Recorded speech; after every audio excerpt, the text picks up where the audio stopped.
and I'm here with Ashley McPherson, your co-host. Hi, everyone.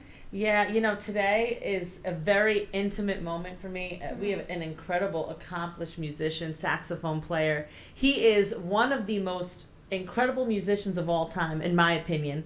He's someone that has worked so hard to be where he is today. He's a member of The Roots, and he's on The Tonight Show, as well as an owner of one of the best nightclubs and jazz clubs in our area in the Hudson Valley, right? We love it up there. Uncle Chiefs. Let's welcome Ian Hendrickson-Smith. Thank you so much for joining us. Ian, we love you, and I can't believe you're actually here in person. I'm so excited to chat with you. Love you back. Thanks for having me. Absolutely. And we met because of Uncle Chiefs. I own a marketing company. We chatted about marketing, and we did some stuff with you, and it was just a pleasure to work side by side with you. You're such an accomplished musician, and I want to go way back into your history and how you got started as a saxophone player. Okay. I started at the same time like all music students do, like fourth grade. Wow. But I was a flute player. Yes. So I got lucky in the fact that I got a great teacher right off the bat. Her name was Diane Gold. She was with us until just a few years ago, and she was like the best teacher I've ever had in my entire life. Wow. I got, like I said, I had her from day one, and she taught me how to teach myself. She taught me the dedication and the work that it would require to get myself to the top of my form. And I think by the time I was in 5th or 6th grade, I was practicing 8 hours a day. 8 hours a day. Yeah, that's crazy. Every day, never miss a day. Like Christmas Day, you practice 8 hours a day. How'd you have 8 extra hours? What's that again? How'd you have 8 hours? I worked out a deal with the school that I was going to. I kind of went like half the time. So I would practice 4 hours in the morning, go to school for a couple hours, and come home and practice another 4. Was really it cool. Something that propelled yourself, or was it your parents kind of pushing you? What was the motivation behind it? It was an internal drive. Really? I just wanted to be the best. That's awesome. And I had, like I said, I had a great teacher, and she really taught me how to focus and take notes and just be very organized about my method. So that's 8 hours was like a real 8 hours. Wow. And so did you learn something new every day? Yeah, of course. Every day? Yeah. A lot of memorizing. I had like a very strict method. 2 hours of long tones, 2 hours of scale studies, and then 4 hours of repertoire. It's interesting. It takes a lot of physical energy to perform that long too. Sure. And it's vigorous. So how did you combat that, the physical side of it?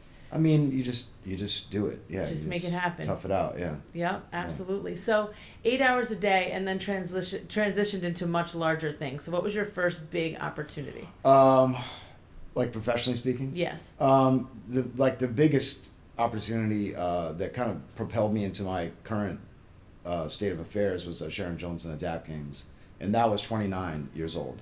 So I'd already been in New York for 11 years at that point. So 11 years you were still practicing, still out there doing lots of gigs, probably performed in almost every single club in America, right? Every single jazz club in America. Yeah, at this point, yeah. Yep. Wow. Yeah. And then you got your first opportunity, and what was that like? Intense. That was a gig that I kind of like hustled in a way. I knew about the band, and every time they would play in the city, I would go to the gig, hang out with them. Like that's one thing I always like tell my students. If you want something, you got to go get it. It's not going to fall on you. That's right. So I kind of like made it known to them that I could play. I knew the music. I had seen the show a bunch of times. And then one day they called and said, "Hey, are you free like today to go to Montreal?" And I was like, "Sure." And then they said, "Do you have a baritone saxophone?" And I was like, "Absolutely." I totally did not have a baritone saxophone. So yes. So I went, when I find one. I went and borrowed one. Went to the store, bought a mouthpiece, bought some reeds. Now we're going back. It's like Discman days. Remember those guys with the little fuzzy earphones? Yes. So on the way up to Montreal, I learned the set, and then the rest is history. That is incredible. So the answer is always yes, right? Yeah. You just make it happen. Yeah, you just do it. I 100% agree with that mentality. A lot of times I talk to people and they don't understand that. They're like, "Well, I really can't do it." I'm like, "But you can. You can make anything happen." You got to throw yourself to the wolves. Correct. Yeah. Exactly. So after that experience, what was the next experience? Well, during my tenure with the Dap-Kings, we started working with producer Mark Ronson. I played on his record Version, which included a track with Amy Winehouse, Valerie, which is The biggest. kind of a classic at this point. And so we started doing pretty much like a record a month or 2 records a month with Mark at Yep. Daptone in Brooklyn, and he would just bring in a different singer every time. It would be Lily Allen or whoever. Yep. And one day it was Amy Winehouse. She just showed up and we did this record with her, and we were cutting so many records at that point. It was just like she was just another singer in a long line of incredible artists. Mm-hmm. But then obviously that record blew up, and then we started touring with her. We did a bunch of TV appearances. So that was a big one. And was that before Mark was huge as well? Yeah, I would say so. Yeah, So Mark you- really kind of blew up with Uptown Funk, I think, Yes. in terms of like the public eye. Yep. But he'd been producing for Jay-Z and lots of people. Prior to that. Yeah, That's so cool. yeah. So was Amy's talent like unparalleled compared to the others, or were there a lot of professional, great people? I thought she was amazing and a total pro. I can't say that she was unparalleled. Like Sharon was like near and dear to my heart Yep. in terms of like her raw power. Yep. I had the great fortune to work with Al Green too. I made a record wow. with him. Those are like icons. Legendary. So I put Amy in that same list, and she was amazing. And rest in peace. Yes. We miss her. Her 40th birthday was last month. Wow. Yeah. Oh my God, she's a baby. I know. I I was know. just thinking Really that. sad, yeah. How is that? Really sad. Having that song come out? Did you think what was going to happen was going to happen? When The you came last out time with I the saw song? her, she didn't look good. We were in London playing the Jazz Cafe. She came and hung with us at the hotel, and she didn't look good. No. So I can't say that I knew it was going to happen, but she didn't look well. Yeah. That's interesting. Oh, that's hard. And when you're touring, it's vigorous enough on your body. Yeah. Right. You know, yeah. you're not sleeping, you're not eating, what you should be and all that. Oh my Yeah. gosh, that's incredible. So, you worked with Lady Gaga, right? Yeah. I did one record with her. Yeah, and what Yeah. was that like? Oh, she's amazing. My wife was just like, "What does she wear?" Like, she didn't care about the song. She Yeah. just wanted to know what she was wearing. So what did What she was wear? she wearing? She wore right. I'm She wondering wore like too. this like super slick like gray pantsuit. She looked amazing. Oh, that's so cool. Yeah. Really, to come to the studio, a gray pantsuit. Yeah. She probably, you know what? Businesswoman. Exactly. Yeah. She's a boss. Yeah, she was great. And what song was it? I think it's called Ayo. Hey yo! All right. Yeah, it's on Joanne. Oh, so cool. Yeah. Love that album. She's Yeah. incredible. What was the experience like? That was great. Yeah, I mean they're all when you're working with Ronson, it's very focused because it's most likely gonna do something. Yes. So we're all very like on our A+ game. Got it. You know, Got it. And what's he like to work with? I know he's Great. had so many records. great. Super meticulous, super laid back. Always wants like our input, which is I like to work with a producer like that. Like Yep. they hire you because they want you to do what you do. Yes. You know what I mean? And then they just put you in the best possible light they can possibly put you in, Oh, that's and then they awesome. get good results.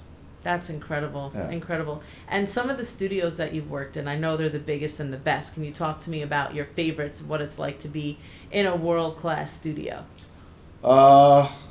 It's funny because Daptone is near and dear to my heart. It's now defunct. They Yep.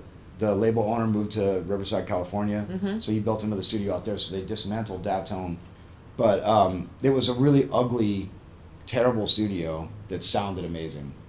So like very uncomfortable, Yeah. but beautiful sound. Interesting. Now the converse to that would be like Electric Ladyland, Yeah. Jimi Hendrix's studio, that he never actually got to record in. He passed away. But he was building it as he passed away. Ah, But that's a beautiful studio. Like Stevie Wonder made Yeah. records there. Taylor Swift, I heard. Yeah, she lots of records there a lot. lots of people. Mhm. It's a great location. It's a great vibe. It's super haunted. That's cool. Yeah, it's super haunted. All right, what happened? I'd You be gotta scared. tell us. Yeah, what Okay, happened? so in the men's room, I'm in there, using the bathroom, and then the sink is on. Creepy. All of a sudden, yeah, and it gets real cold in there, so I turn the sink off, and then I leave, and then later in the day, the same exact thing happened. I'm in there using the bathroom, and there's nobody else in there with me. And I the would've sink- ran. The sink just turns on, and it gets real cold in there. I'm just like, okay. Oh boy, Whatever. my that's God. crazy. That's pretty After the first time that happened, I probably would have Yeah. held it. I'm like, I don't need to go to the bathroom. It's So fine. how Right. long is this? Yeah. 5 more days. Yeah, We're I'm like, good. it's fine. It's good. Yeah. No, I've done a bunch of stuff over there Nice. at that studio over the years. That one stands out. Atlantic is amazing. Yeah. Sear Sound is amazing. There's so many great studios in the city. Very, very cool. And what about clubs? So I know when we originally chatted about Uncle Chief's and why it was so important to you, you wanted the right sound, the right look, the right feel, the right food, and you did it. I mean, the place has an incredible vibe. Everything about it is top notch, top tier, like everything that you do. And, I will say that it's very special to our area. There's nothing like it north, of Manhattan. And I just think, you're a risk taker for bringing it there and for having it there and for bringing such incredible talent to the area. I want to know from you, what's the difference between your club and other clubs? I know the goal was to make it the best club out there, sound-wise, as I mentioned. And do you feel, in your experience, that you did that? And what were some other clubs you liked? The approach for building Uncle Chief was really just like my experience over my entire professional career, just taking notes. Like everywhere I went, there was where they did something right. I was like, mental note, or I didn't like something, mental note, and it just really like it's actually in my business plan, like all the different things that I want to accomplish, like single-use big bathrooms, and Right. like I hate going to a club and the bathroom sucks. Yeah. Like that was a huge goal. It was like I wanted to have big, fat, beautiful bathrooms. And you do. Yeah, The they're bathroom's great. nice. There's 4 giant bathrooms. It's, Yeah. The food was like kind of morphed as we went. Yep. That really, I think, is just a thing that just happens. Like you get a chef, you have an idea what you want. You have to be open-minded. You have to listen to what people want that are coming in. You always asking people, how was things? Yep. What can we do better? Yep. In terms of like the look and the sound, like I knew what I wanted to look like. Obviously, my wife Jenny had a lot of input. She's she has amazing. an amazing Looks eye. amazing in there. Thank you very much. Of course. She has an amazing eye, and I'm a designer, so I kind of see everything, the space of things, and the sound. I mean, I knew what I wanted it to sound like, and I just worked really hard to get that. Yep. You It know? does sound incredible. It's perfect. Yeah, You it's know? like the right amount of live, Yes. the right amount of bright, the right amount of dark. Yep, it's everything. It's honestly hit it right on the head. So congratulations. If you haven't checked it out, go to Uncle Chief's. It's incredible. What's the address? 988 Route 22, Brewster, New York. Yes, go to Brewster. Check it out. If you're in town, you're visiting the Hudson Valley, it's the spot to be. So make sure you check it out. So leading on to now, right? The Tonight Show. So you worked with so many artists, played in every club, and what led you to the Tonight Show? The Tonight Show, in a roundabout way, was because of the Dap-Kings and Amy Winehouse. So the Roots were always a fan of the Dap-Kings. Yep. We played the very first Roots picnic, like whatever that was, 18, 19 years ago. Then when we were touring with Amy, Quest would often show up to those gigs. We were playing the High Line, which is now gone. Yep. After the show, he came to the dressing room and said, "Hey, do you guys want to play on this Al Green record?" And we were like, "Absolutely, of course!" Like my hero, you know. So we did 2 weeks in the studio, and the Roots manager, Rich Nichols, rest in peace, Yep. was there for all those sessions. Me and Rich got very close during those sessions. Great guy, great producer, just an amazing personality, like Yeah. so wise. And then a bunch of years went by. We would do a few things with the Roots here and there. I'll do like VH1 specials. We did like the VH1 Divas thing a couple times. Just random stuff. And then one day it was just a phone call. It was like 6:30 in the morning, and it was a 215 number, which is Philadelphia. Yep. I'm like, well, I better pick this up. I don't know. I have no idea who this is, and it's Rich, and he had this really deep baritone voice, and he goes, Chief, I got this gig. You're not going to want to take it, but maybe think about it. Anyway, so he offered me the Tonight Show.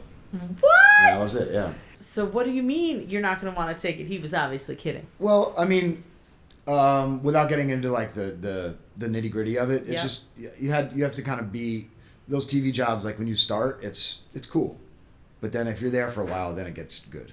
Yeah. And it's my God, who you've met so many people, you've done so much. Talk to me about your Tonight Show experience. It's an amazing experience. Just being around all those minds, and you know, the movie star thing is fascinating. It's more for me. I think the challenge of it is just trying to be perfect every day. In a situation where you're like, it's not set up for you to be perfect. Right. Like you're in a cold studio. It's often hard to hear what's going on, and the count-offs are really fast. Yeah, it's like and he's like, play, and you're like, boom. Yeah. Most of the count-offs are not even spoken. It's just like dot dot dot dot boom, and you're in. You know, like he'll just play a fill, and you have to be ready. Mm-hmm. I find that's the part that I really enjoy. Like there's the personal challenge that I challenge myself just to try to be perfect every day and stay focused.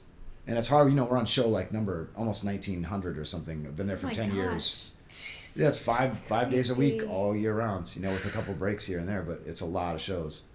So you're doing the same thing over and over and over. And, you know, that if you let yourself, you'll slip. Yeah. So you can't let yourself. That's incredible. Does everyone feel the same way? I think so. I mean, that band is Aces. Oh my God! It's like best band of all time. Very okay. Yes. Yeah. It is. Okay. You can pat yourself Yeah. on the back for that Okay. one.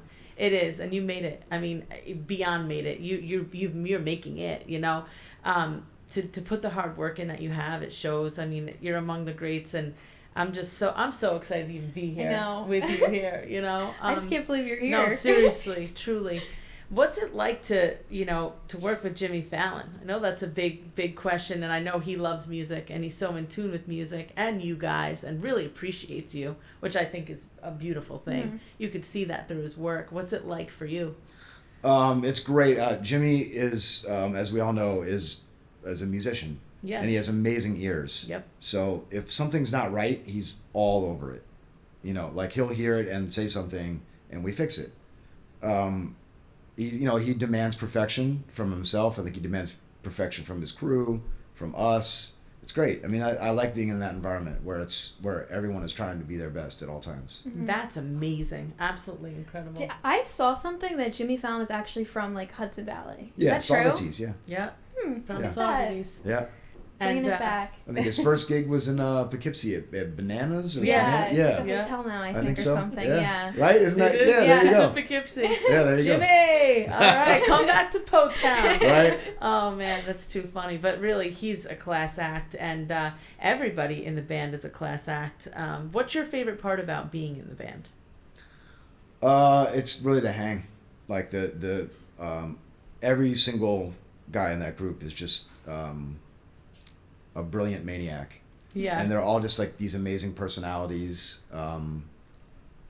Like there's not a single guy in the group that I wouldn't just love to just go have dinner with and chill. So That's great. it's really like it's the offstage hang that's like I really like the most. Oh, Just that's they're awesome. all just like lovely people. That's awesome. Now, you do more than just the Tonight Show with them, right? Yeah, we tour a lot. So you tour a lot. Talk to me about that and what that's like. I saw you at the Grammys last Yeah. year. By the way, Ian is a 5-time Grammy Award winner. And we have to give him a round of applause for that. I can't even fathom that. 5-time That is Grammy insane. Award winner. I mean, that's insane. And we're going to talk about the Grammys, and let's actually just go there. What was it like to win your first Grammy? You know, It's, you know. I don't really. Here's the thing: is it's I didn't get into the business to like for awards or any of that stuff. And of course, it's like nice for mom and friends and stuff. But like, I don't really think about that stuff too much. I'm just concerned about the work. Yes. You know what I mean? Yep. And being perfect and doing your best every single day. Just trying for to. how many years? 30 years? I'm gonna be 50 next year. Yeah. Wow. Yeah. That is so incredible. And you still love it. Yeah. Since 4th grade. Yeah. It's not work if you love it. That's Yeah, no. right. You know? That's right. Mm-hmm. So going back to touring, Yeah. performing for the Grammys, I saw you there last year. You were amazing. You went from on stage at the Grammys, before shows, after shows, onto a flight. I mean, it was like 5 performances in 3 days. How do you do it all? You don't have a choice. You just one foot in front of the other. Yeah. Yeah, there's a lot of that. Like the Roots are pretty savage with that stuff. Like we'll take Monday through Friday, fly Friday night, sometimes to Europe, and Oh my gosh. come back Monday morning and go straight to Tonight Show, and then get home Monday night and cry a little bit and go to sleep. Yeah. Do it all over He's like, again. my legs hurt, I can't see, but I can play. Hold on. Yeah. Lay down, you Muscle wake right back memory. up. Yeah, it's a lot. But you know, you don't have a choice. The schedule is what it is. You just get Exactly. it done. Yeah. So, once you actually became a member of the Roots, what was your life like? How did it change? Because I know you played with them here and there, but what changed once you were the actual Roots? Okay, so pre-pandemic, it was Monday through Friday, and then every weekend out. And if there was a break from the show, tour. So they would often give us like 1 week in August, and then like a couple days for Christmas, and that's it. Like the rest we're working 7 days a week the rest of the year. My Wow. gosh. So it's a really hairy schedule. But you know, Monday through Friday, I'm home. Yep. You know, I'm working at the show, but I'm going home and seeing my family. Yep. So you just kind of hold on to those moments. Yep. And you there's know. some normalcy in that, I guess, right? Yeah. But the glory on the other side is just incredible. And I know Jenny's so supportive. She just is enamored by you, which is amazing, and I love that. It's mutual. Yeah, absolutely. It is mutual. The two of you have such a strong bond. I love it. I want to talk a little bit more about the Tonight Show and what it's like. You touched on this earlier, and I want to get back to it. You talked about being an artist, you know, seeing all these artists coming on and what it's like and what kind of the fame is like and the audiences are like. And what have you seen kind of, I mean, this is like the pinnacle of America, right? You're seeing so much pass through. What's been the most iconic moments for you yourself and then on the show itself with different people? Who's been the most iconic person as well? I mean, that's a tough question to answer because there's so many. I can tell you some moments that stick out in my mind. Sure. The Bradley Cooper interview where he's wearing the fuzzy hat Yeah. and they couldn't stop laughing. Yeah. That was like true moments of comedy. Yeah. Like that where we're actually crying, laughing. When Tracy Morgan is on, it's always we're dying laughing. Jamie Foxx has to be one of the most talented human beings I love him. I've ever encountered. I mean, he does everything. He's like, he can sing, he can act, he Rap. can dance, everything. He is like a superhuman. And he's Never done seen it anything all like that. and done the top of it all. He's incredible. Yeah. He's incredible. Every time he comes on, I'm always like very excited to see him and just see what's gonna happen. You know? Absolutely. Stevie Wonder is of course amazing. Got to play with him on the show. Yeah, there's been so many great moments. Playing with Carole King was a pinch me moment. Unbelievable. Lots of moments like that. Playing with the Red Hot Chili Peppers was great. That's cool. Yeah, tons of stuff like that. And what's been the most iconic moment for you in your career, other than Jimmy? I would say just from a purely selfish standpoint, when my first record came out, like my very first solo record, it was called Up in Smoke. That was a defining moment for me. It was like, okay, like I've been in New York for 11, 12 years. Here I finally have something that's my name on it. It's my record, and it was very well received. That was like a kind of like, okay, I'm here. Yeah. You know what I mean? So make sure you check it out, Up in Smoke. Mm-hmm. And it's out there, right? Yeah, Anywhere? you can find it. All Yeah, right, on cool. iTunes or. And how many whatever. songs have you done since then? How many songs? Yeah. I don't know the exact number. I've made 14 solo records. Wow. My So God. I was trying to do one a year, and I did that for like 10 years, and then I got busy. Yep. Now you're all over the place, so Yeah. it's hard. So, but yeah, make sure you check them out. Ian Hendrickson-Smith, right here, member of the Roots, and the Tonight Show. And I'm just so excited to have you here again, Ian. Is there anything else you'd like to let fans know about, something inspiring or something if you want to get to where you want to go? Anything that you feel piece of advice that you'd like to let people know? Well, you have to love what you do, and if you love it, it's not work. Yep. And I think that's like one of the keys to happiness. Yes. And it's also one of the keys to success. Is you really have to love what you're doing, and you have to strive for your personal best. It's not about what anybody else is doing; it's about what you're doing. And I think deep in our hearts, we all know if we're achieving that or not. Yep. You know what I mean? And I'm often feel like I'm operating at 10%, and so I have like another 90% to go. You know what I mean? Which to me is inspiring, keeps me wanting to push myself. So I think that's the thing is you just have to work your butt off. Yep. You know. You definitely are. I can't believe it. Even at your place in life, top show, top musician, top band, the tippity top. You can't get better. I know. He still thinks he's operating at 90%. That is inspiring. 10%. Oh, I'm sorry, at 10%. 10%. He's still. to That's go. what I meant. He's got 90% to go. So Yeah. you're still think. You know, you have 90% I to know. go. See, look at him. I know. And Yeah. he's got That the just fire proves in it's his your eyes. passion. I mean, you can tell you love it because you're literally working basically 24 hours a day, it seems like, and you're Yeah. still doing it every single day. Yeah. I Unbelievable. often wake up at like, I'll sleep for a couple hours and wake up because Cat nap. yeah, no, I just wake up and we'll write things down, or I just can't. Wow, that is incredible. Can't stop, Well, won't stop. That's amazing. the yeah. world has a gift here, and thank you for your gift of music and everything you've done for the industry, for us, for your inspiration, for your talent every night on TV. And so thankful to have you here. Where can people find you online? Well, I have a website, just ianhendrickson-smith.com. I'm very active on social media for Uncle Chief. Yes. So Uncle Chief at Instagram, or at Uncle Chief. Yes. That's me. So if you want to kind of hear my thoughts on something, that's where you can look. Other than that, I'll wave to you from the screen. From the screen. Yeah. Make sure you check him out. Ian Hendrickson-Smith, again, member of the Roots. So excited to be here. Check him out on The Tonight Show and more. And make sure you check out all his solo albums as well on iTunes and all other platforms. I'm Michelle Barone, your host with Red. You can check me out at Michelle Barone online. And Ashley? You guys can check me out at Ash McPherson, 2 H's on all social media. Thank you. Thank you so much. This is Caesar Pena. What's poppin'? 24/7 paps, positive paps. Let's go. Taylor Swift. One of the funniest stories I have of Taylor Swift. This is a hilarious story. Fans always remember this story about Taylor Swift coming out of her house in a big trunk. I don't know if you ever heard that story. So they had about 5 bodyguards surrounding the trunk of coming out of Taylor Swift's house. And they thought she was in the trunk because she was, when she's on tour, she's in the trunk, and then they go through the crowd, and then she pops up and then goes under the stage. So these bodyguards was just surrounded this trunk, and they took it to the car. So we made up the story that she was in the trunk. You know what I'm saying? So this went wild. I'm talking about all the media picked it up. Everybody picked it up, but it wasn't true, right? It was not in that trunk, you know what I'm saying? But Taylor Swift, one thing I miss about Taylor Swift is her being with fans, right? Like if she sees fans, she takes photos with fans and stuff. She's at a level right now that I don't know if she can't do it, but like it's like this thing that she won't do it. Like she won't come up to fans. I just saw her about a week ago, Electric Lady. There was hundreds of fans. I think the concern is fans like trampling over her, right? Or she getting COVID, or you know what I'm saying, because she's on tour.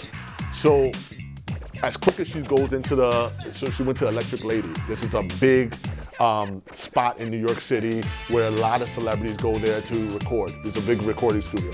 So goes in there, comes right back out, right? And I'm talking hundreds of fans outside just going crazy for her. But yeah, I mean, I missed that one though. I miss Taylor Swift being with the fans, kind of hugging the fans and taking photos with the fans. It's this personable thing that I feel like fans around the world would love to see with their celebrities, kind of going with the fans and doing, what fans love for them to do, to take photos or whatever, sign something. But she don't do that now. But she's amazing. She's an amazing woman. I love every time I capture her. It's been amazing.